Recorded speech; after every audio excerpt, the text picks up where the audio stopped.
World War II in the Pacific was fought under the most trying conditions, difficult terrain and extremes of climate. There were few more miserable battlegrounds anywhere in the world than the steaming jungles of disease-ridden New Guinea. The men who fought across the 1,500-mile-long island experienced war at its worst. There was always a good chance that a sniper might be concealed only a few yards away.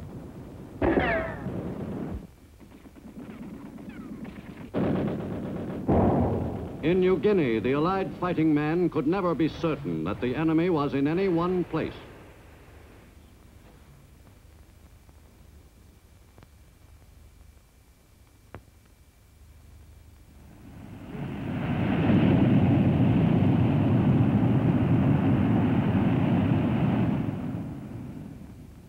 In Australia during 1942 and 43, the attention of everyone on that island continent was concentrated on the road back, a series of campaigns to be made by Allied forces under the overall command of General Douglas MacArthur. When I landed on your soil, I said to the people of the Philippines whence I came, I shall return. Tonight, I repeat those words. I shall return. Nothing is more certain than the ultimate reconquest and liberation from the enemy of those and adjacent lands. By late 1943, the road back against the enemy lay principally along the northern coast of New Guinea, up the tail of the bird-shaped island. By December, U.S. Marines and soldiers had moved virtually all the way up the Solomon Islands chain. To westward, U.S. and Australian forces attacked the enemy in the Bismarck Archipelago area. On December 15th, the strategically situated island of New Britain was invaded. The assault was made by the Army's 112th Cavalry Regiment, 1,700 strong. The invasion craft were attacked by more than 30 Japanese planes.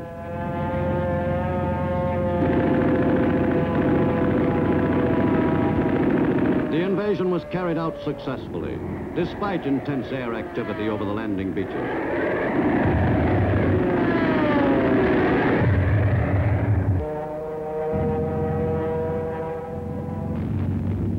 The soldiers in the assault waves hadn't expected to be hit before reaching the beach. At Arawa, for the first time in a combat operation, rockets were used to soften up the beaches.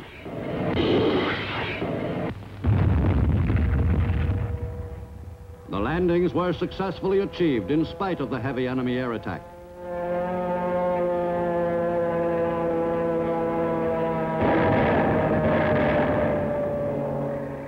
And a beachhead was established. Attached to the 158th Infantry Regiment at Arawa was a group of American Indians who were used chiefly as scouts. Stealthily seeking out enemy troop concentrations was a specialty of the Indians throughout the war in many Pacific battles. Ground forces officers came to appreciate how valuable the Indians were in their reconnaissance assignments. Silent and sure-footed, the Indian scouts went out on mission after mission behind the enemy lines.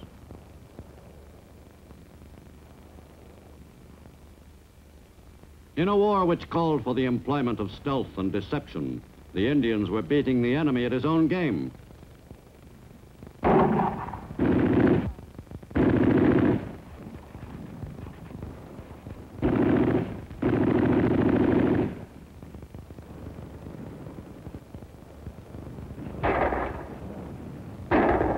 In addition to serving as scouts and snipers, the Indians often functioned as couriers. They were most adept at carrying important messages safely through territory not yet completely won. In the South and Southwest Pacific, another small group of men called Coast Watchers played a major part in many Allied victories in that area. Coast watchers were men who were thoroughly familiar with the territory held by the enemy. Top priority information on weather conditions and on the enemy's latest activities was gathered by these volunteers, who worked with the help of friendly natives behind enemy lines. Discovery, of course, would mean instant death. The coast watchers, most of whom were Australian, transmitted this vital information to the Allies by radio. After each transmission, the CW would usually be forced to change his location to circumvent discovery by the enemy. If the message got through successfully to Allied units in the area, an invasion force or air or naval strike group could move in on enemy targets more quickly and also cut down on their own casualties. In late December 1943, after the Arawa diversion, a U.S. invasion was planned at another point on western New Britain, at Cape Gloucester. In a pre-invasion strike, U.S. 5th Air Force planes strafed enemy positions and dropped 400 tons of bombs on the beaches.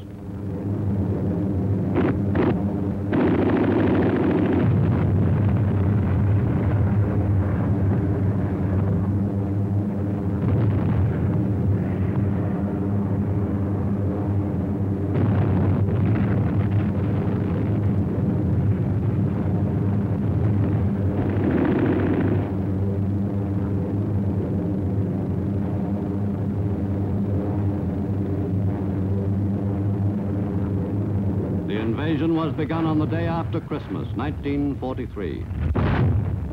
The assault troops were 1st Division Marines. Most of the men in the assault waves were veterans of the long, bloody campaign fought by the 1st Marine Division on Guadalcanal. Commanded by Marine General William Rupertus, the troops went quickly about the business of launching the invasion. The scheduled plan for the assault on Cape Gloucester was executed successfully by the invasion force of Marines. Resistance was not expected to be heavy, but then no one could be entirely certain.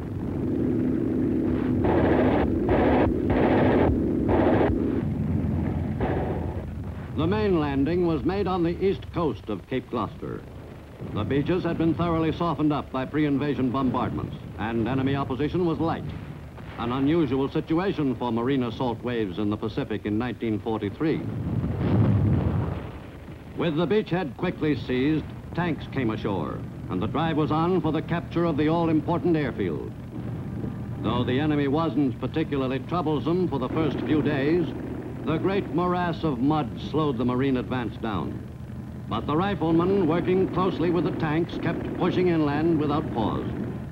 The Marine tank crews handled their vehicles adroitly in the matted jungle, drawing praise from the Army. Every effective weapon was used against the dug-in enemy.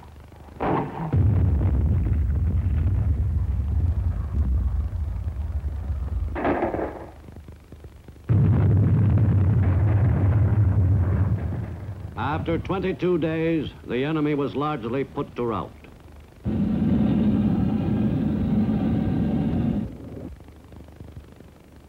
The Marines carved up the disorganized clusters of enemy troops who hadn't fled toward Rabaul.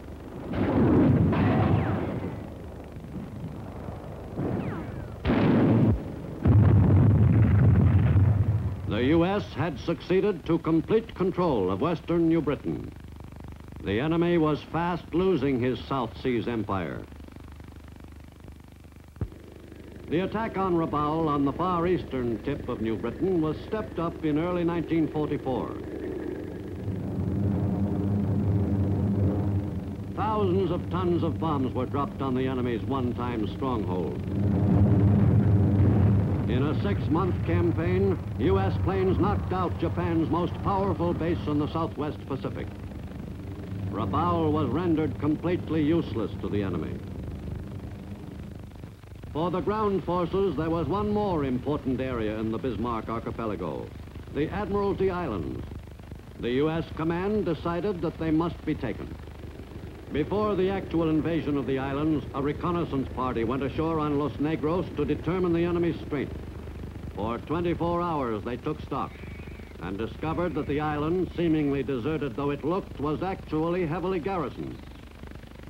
It had been decided to assault Los Negros first, and then invade Manus, the larger island.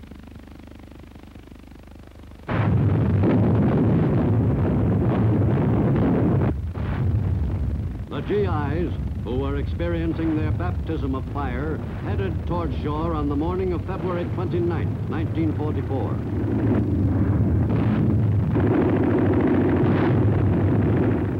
Less than 24 U.S. planes appeared, owing to poor weather.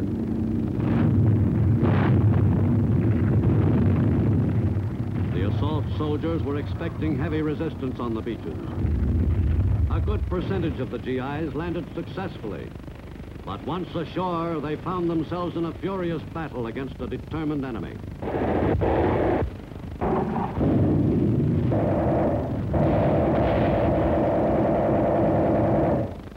It was a rough fight.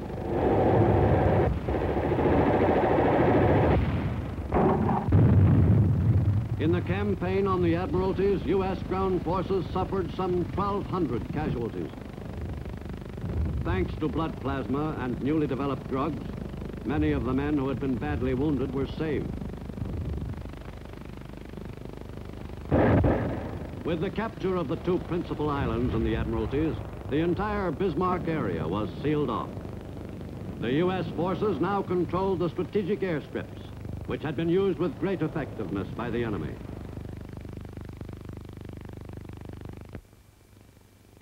The quickening offensive in New Guinea required the use of all available Army divisions.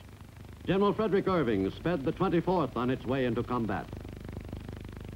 You're about to embark on your great adventure, probably the greatest adventure that has occurred to you during your lifetime. It is the operation we've been looking forward to for a long time. We're all ready. Now, the few miscellaneous things that I want to mention tonight. First is, I want to prepare you mentally for the confusion of combat. If you keep quiet, the Jap does not know anything about you, but as soon as you fire your rifle, it's the same as saying, "Here I am." At the same time, you have little chance of hitting anybody in the dark. You have a big chance of hitting your own men. So keep that in mind. Firing at night, spasmodically and so forth, is a mark of ill-disciplined and untrained troops. I don't expect any of that in this division.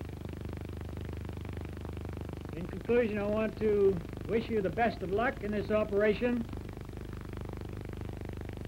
These organizations have a grand reputation.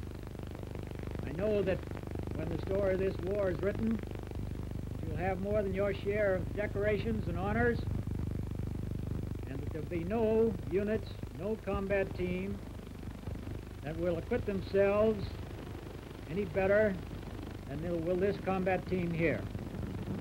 The next jump in the leapfrog operation up the back of the New Guinea bird was to Aitape, some 400 miles westward.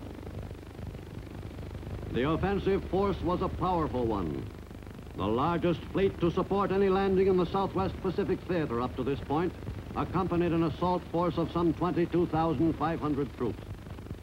A large proportion of the soldiers who were to make the invasion at Aitape were battle-wise veterans of earlier New Guinea engagements, like the men of the 163rd Infantry Regiment.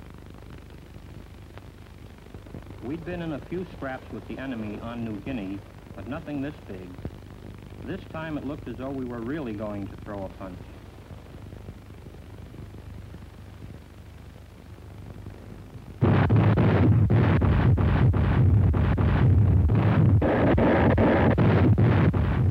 It was quite a show.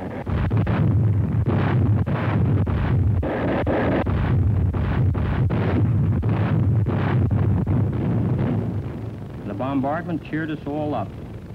The more those big guns pounded the beaches, the fewer Japs there would be to meet us when we went ashore. We started for the beach soon after dawn. We were all a little nervous, and that choppy sea didn't help that feeling in the pit of the stomach. funny thing, but no matter how many combat landings you made, you never completely got over that case of nerves just before the battle. Once the shooting started on shore, the spell was usually broken, and you'd be so busy keeping on the alert that you wouldn't have time to be nervous.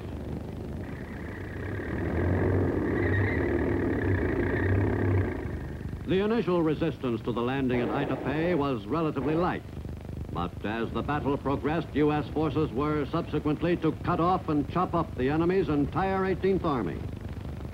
At the same time, a larger U.S. force was landing some 125 miles farther west at Hollandia in Dutch New Guinea. Invasions were made at 2 points along the coast. Opposition on both beaches was light. The first phase of the attack was carried out according to plan. The men of the Army's 41st and 24th Divisions executed the operation without a hitch.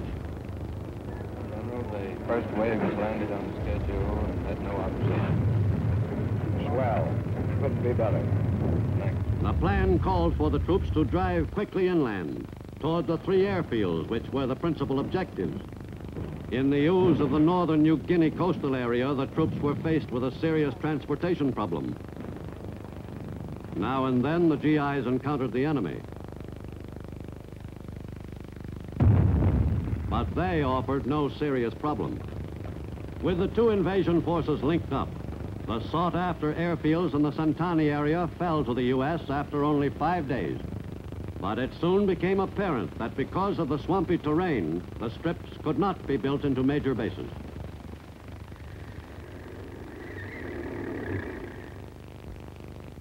A month later, U.S. forces moved 145 miles farther west along the Bird's Back.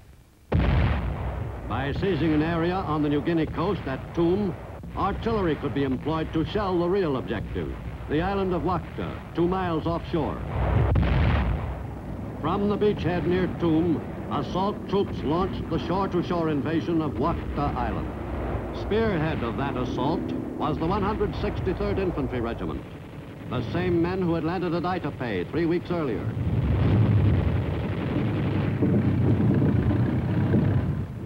For some reason, somebody decided that we had to have Wakta Island, probably because the airfield was a little better than the last ones we took.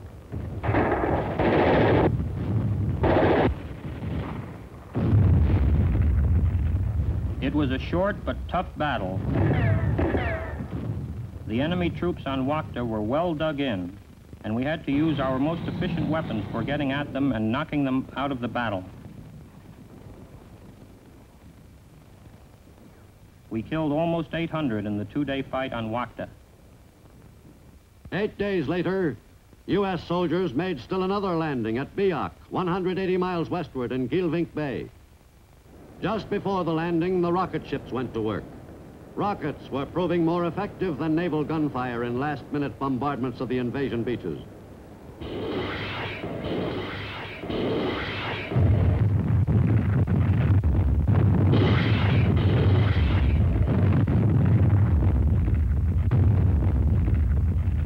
The GIs of the 41st Division who made the assault on Biak were expecting a rough time once they arrived on shore. 12,000 men went ashore on Biak on that first day. 12 medium tanks were landed during the first 10 hours.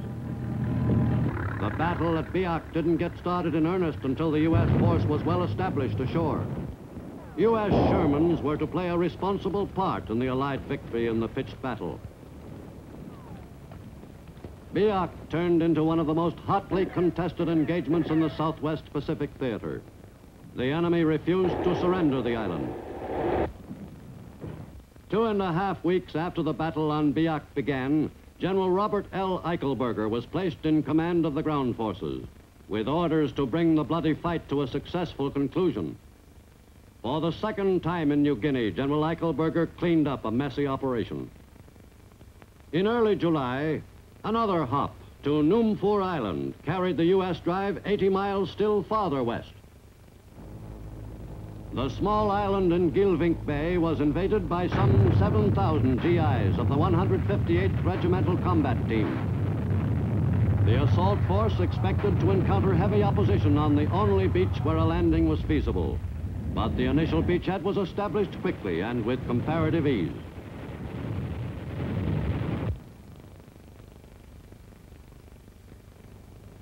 The U.S. invasion force outnumbered the enemy on Noom 4 by 3 or 4 to 1. Once more, the GIs were prepared for a grueling campaign. But the U.S. command had overestimated the enemy's strength on the island. Against light resistance, the GIs moved quickly across the island. But the command still expected trouble and called for reinforcements to be dropped by parachute over the recently seized airfield. The paratroopers making the jump were the men of the 503rd Parachute Infantry Regiment, most of them veterans of the drop on Natsap earlier in the New Guinea campaign. But this time, the operation was poorly executed. The troopers had been scheduled to drop a distance of at least 400 feet, but some were disgorged from the planes at heights as low as 175 feet. In addition, the plane should have flown in single file rather than two abreast. And the landing area chosen was so narrow that only a part of the group managed to land on the field. Many of the men missed the drop zone, some by a wide margin. Of the 739 men who made the initial jump at Noom 4, almost 10% were casualties, and not related in any way to enemy action. Nevertheless, by the fifth day, all three airfields on Noom 4 were in U.S. possession, and all that was left was mopping up. Noom 4 was by no means the final objective in the New Guinea campaign. In late July, the next hop to Sansapor took the U.S. forces to the head of the New Guinea bird. The landing was not opposed, but the 20,000 GIs of the 6th Division were taking no chances. The assault was made against an enemy which was discovered to be in the process of evacuating the area. U.S. forces had succeeded in driving across the length of New Guinea to the very tip of the 1,500-mile-long island. In mid-September, U.S. soldiers invaded Morotai, an island in the Moluccas, lying between New Guinea and the Philippines. With this engagement, the New Guinea campaign was successfully concluded, a never-to-be-forgotten experience in the lives of the men who fought there, from the greenest private to General Eichelberger.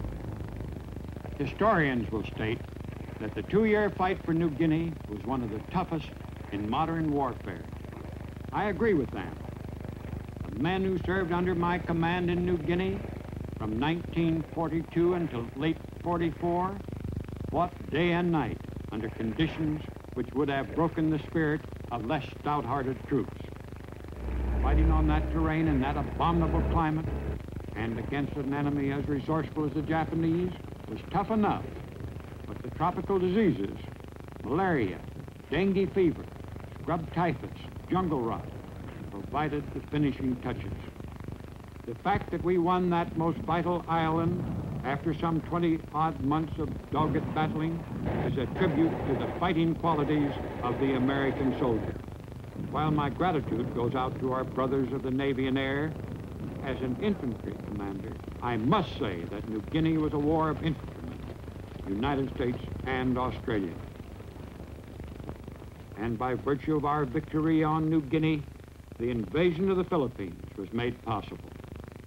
While the leapfrogging hops were made in the Southwest Pacific, U.S. amphibious forces in the Central Pacific were engaged in their own campaign of island hopping. The Marianas were a most strategically important invasion target in June 1944.